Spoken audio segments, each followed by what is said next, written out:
يا صباح الفل عليكِ، نِفْسِك تعملي كفتة الحاتي بس لمّا بتيجي تسوّيها بتفُك منِّك؟ إن شاء الله بعد الفيديو ده هتضبط معاكِ، لإن هنعملها بالضبط زي اللي بنشتريها من برّه وأحلى كمان، وكمان هنعمل مكرونة بالصلصة بطريقتي. يالّا بينا نشوف الطريقة على طول.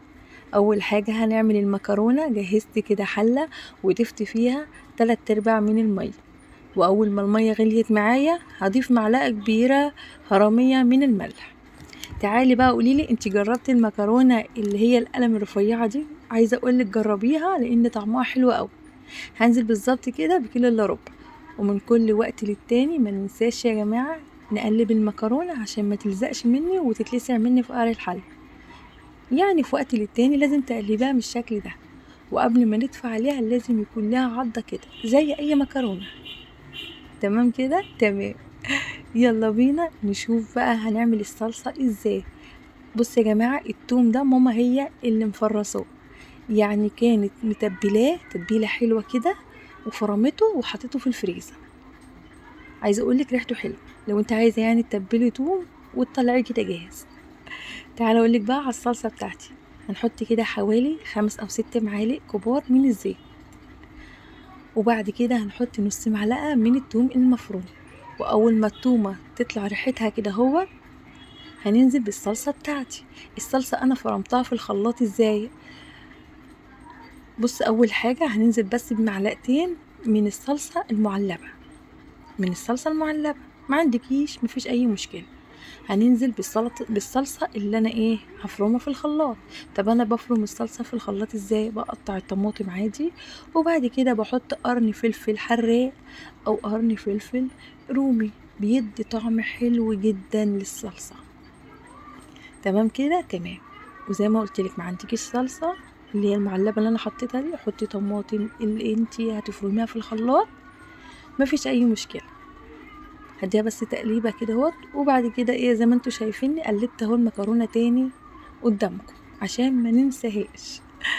هنزل بقى بصلصه الطماطم بالشكل ده كده، وما ننساش طبعا رشه السكر اللي بتعادل الحموضه يا جماعه. في اي صلصه لازم تحطي كده رشه سكر. هسيبها بقى تتسبك شوية، وبعد كده رجعت للمكرونة تاني وقلبتها.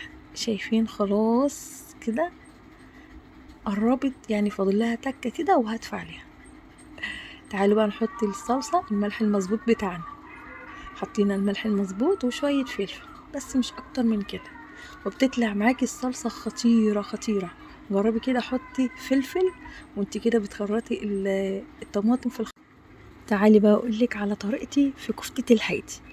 عندي دلوقتي كيلو الا ربع من اللحمة المفرومة، ركزي معايا. حطيت فيها 60 جرام من الدهن، وكمان فرمت 3 بصلات كبار، فرمتهم ناعم جدا جدا، وبعد كده صفيتهم من المية وحطيتهم فين؟ في اللحمة. وبعد كده حطيت معلقة مش كبيرة قوي، يعني معلقة وسط كده من الدقيق، يعني اكنك شفتي لما بتيجي كده ماسكه العجينه كده وتقعدي بقى اعجنيها لحد ما تشدي معاكي.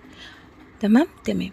هتروح عند العطار وتقول له انا عايزه توابل كفته. التوابل اللي انا نزلت بيها قدامكم دي يا جماعه طعمها وريحتها خطيره، بتودي الكفته في حته تانية.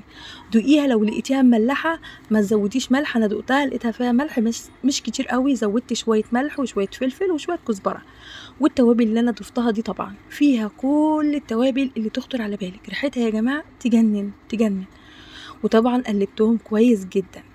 ده بعد ما فرمتهم كويس جدا جدا جدا، او اكنك بتعجني كده، اعجنهم مع بعض لحد ما تشدي منك. تمام، عشان ما تفكش منك. لو ما عجنتهاش كويس وانت حاطه البصل بقى والدقيق والدهن وكله هتفك منك، خلي بالك. لازم تعجنيها كويس لحد ما تحسي ان اللحمه كده بتشدي معاكي. تمام تمام. عندي شويه زيت كده على جنب في طبق وبدات ان انا كده اصبع الكفته بقى. احط حته كده في ايدي في الزيت واصبع الكفته. ما شاء الله خلصنا اهو. وبعد كده بدخلهم بقى فين؟ على الفرن، على فرن ساخن. شايفين بقى؟ شاء الله ريحتها وطعمها اقسم بالله جنن. جربيها بقى بالطعم ده بالطريقه دي، لان طعمها حلو قوي. كان ناقص لها بس حته فحميه كده وتبقى ريحتها بقى مشويه. عملت جنبها بقى ايه السلطة الحلوة دي والمكرونة اللي تجنن.